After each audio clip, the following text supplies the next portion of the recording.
Clip number 294۔ اس clip میں آپ سورہ انعام کی آیت نمبر 63 سے 65 تک کی تلاوت، ترجمہ اور تفسیر قرآن صراط الجنان سماعت فرمائیں گے۔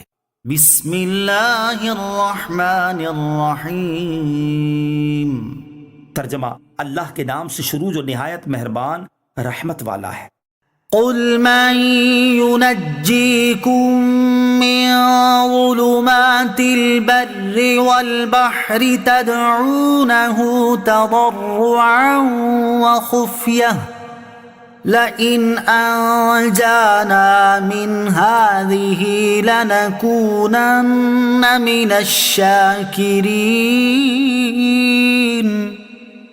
قل اللہ ينجيكم منها ومن كل كرب ثم أنتم تشركون۔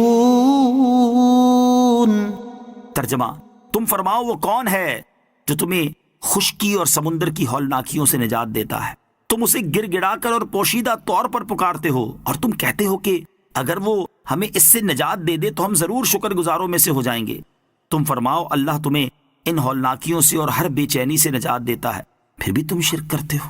قل، تم فرماؤ۔ اس آیت میں کفار کو ان کے شرک پر تنبیہ کی گئی ہے، کیونکہ خشکی اور طری کے سفروں میں جب وہ مبتلا آفات ہو کر پریشان ہوتے ہیں اور انہیں ایسی شدتوں اور ہولناکیوں سے واسطہ پڑتا ہے جن سے دل کانپ جاتے ہیں اور خطرات قلوب کو مضطرب اور بے چین کر دیتے ہیں، اس وقت بت پرست بھی بتوں کو بھول جاتا ہے اور اللہ تعالیٰ ہی سے دعا کرتا ہے اور اسی کی جناب میں تضرع و زاری کرتا ہے اور کہتا ہے کہ اس مصیبت سے اگر تو نے نجات دی تو میں شکر گزار ہوں گا اور تیرا حق کی نعمت بجا لاؤں گا۔ لیکن ہوتا کیا ہے؟ اسے اللہ عز و جل نے اگلی آیت میں بیان فرمایا کہ اے حبیب صلی اللہ تعالیٰ علیہ وسلم انہیں بتاؤ کہ اللہ عز و جل تمہیں ان ہولناکیوں سے اور اس کے علاوہ زندگی کی ہر بے چینی سے نجات دیتا ہے، لیکن پھر بھی تم لوگ شرک کرتے ہو اور بجائے شکر گزاری کے ایسی بڑی ناشکری کرتے ہو، اور یہ جانتے ہوئے کہ بت نکمے ہیں، کسی کام کے نہیں، پھر انہیں اللہ عز و جل کا شریک کرتے ہو۔ یہ کتنی بڑی گمراہی ہے۔ اس آیت سے یہ بھی معلوم ہوا کہ دنیا میں کفار کی بعض دعائیں قبول ہو جاتی ہیں کہ کفار جو مصیبت میں پھنس کر نجات کی دعا کرتے تھے، رب عز و جل انہیں نجات دے دیتا تھا۔ شیطان نے اپنی درازی عمر کی دعا کی جو قبول ہوئی۔ قل هو القادر على أن يبعث عليكم عذابا من فوقكم أو من تحت أرجلكم أو يلبسكم شيعا ويذيق بعضكم بأس بعض انظر كيف نصرف الآيات لعلهم يفقهون۔ ترجمہ: تم فرماؤ وہی اس پر قادر ہے کہ تم پر تمہارے اوپر سے یا تمہارے قدموں کے نیچے سے عذاب بھیجے یا مختلف گروہ بنا کر آپس میں لڑا دے اور تمہارے ایک کو دوسرے کی لڑائی کا مزہ چکھا دے۔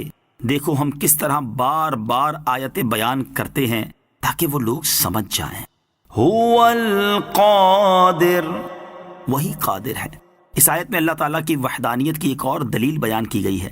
چنانچہ ارشاد فرمایا گیا کہ اے حبیب صلی اللہ تعالیٰ علیہ وسلم آپ ان کافروں سے فرما دیں کہ اللہ تعالیٰ اس پر قادر ہے کہ تمہارے شرک کی وجہ سے تمہارے اوپر سے عذاب نازل فرما دے، جیسے حضرت نوح علیہ السلام کی قوم، حضرت لوط علیہ السلام کی قوم اور اصحاب فیل یعنی ابرہہ کے لشکر کے ساتھ کیا گیا، یا تمہارے قدموں کے نیچے سے عذاب بھیجے جیسے فرعون کو غرق کیا گیا اور قارون کو زمین میں دھسا دیا گیا، یا مختلف گروہوں اور فرقوں میں تقسیم کر کے آپس میں لڑا دے اور تمہیں ایک دوسرے کی لڑائی کا مزہ چکھا دے۔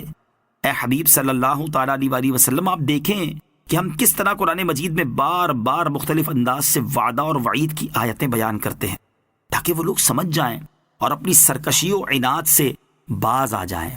مسلمانوں کی باہمی لڑائی کا ایک سبب یاد رہے کہ یہ اللہ تعالیٰ کی سنت جاریہ ہے کہ وہ اپنی نافرمانی کرنے کی سزا میں مسلمانوں کو کافروں سے اور کافروں کو مسلمانوں سے لڑوا دیتا ہے، اسی طرح کافروں کو کافروں سے اور مسلمانوں کو مسلمانوں سے لڑوا دیتا ہے، جیسا کہ ہمارے زمانے میں ایسی مثالیں دیکھی جا سکتی ہیں۔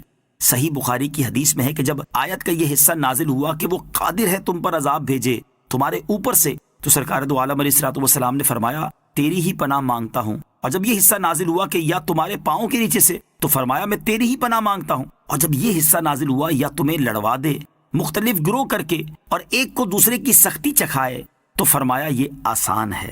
اور صحیح مسلم کی حدیث شریف میں ہے کہ ایک روز رحمت عالم صلی اللہ تعالی علیہ وسلم نے مسجد بنی معاویہ میں 2 رکعت نماز ادا فرمائی اور اس کے بعد طویل دعا کی۔ پھر صحابہ رضی اللہ تعالی عنہم کی طرف متوجہ ہو کر فرمایا میں نے اپنے رب عز و جل سے 3 سوال کیے، ان میں سے صرف 2 قبول فرمائے گئے ہیں۔ ایک سوال تو یہ تھا کہ میری امت کو کہتے عام سے ہلاک نہ فرمائے، یہ قبول ہوا۔ دوسرا یہ تھا کہ انہیں غرق کر کے عذاب نہ دے، یہ بھی قبول ہوا۔ تیسرا سوال یہ تھا کہ ان میں باہم جنگ و جدال نہ ہو، یہ قبول نہیں۔